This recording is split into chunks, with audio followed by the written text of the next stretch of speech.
tradicional mesmo é o quiosque da Associação de Artesanato e Arte de Alter do Chão, que funciona em frente ao centro comunitário. Foi aqui que surgiu a ideia de organizar os artesãos de Alter do Chão, como nos fala Cauã, que atende diariamente dezenas de turistas e sabe muito bem o que os turistas gostam de levar daqui. O turista gosta de levar alguma coisa que lembre o local, né? Que tenha o nome daqui. Como o principal daqui é típico, é o doce, licores, já muito antigo, que já vem trabalhando. Mas também tem as cuias de Santarém, tem lembrança de boto. Tudo que tem nome de Alter do Chão com lembrança, eles querem levar. O artesanato feito da madeira aqui da região, eles também gostam? Também gosto das talhas de madeira de Santarém.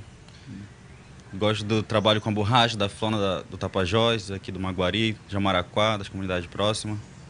O público nessa época do Sairé é muito grande? Fazem muita procura do artesanato?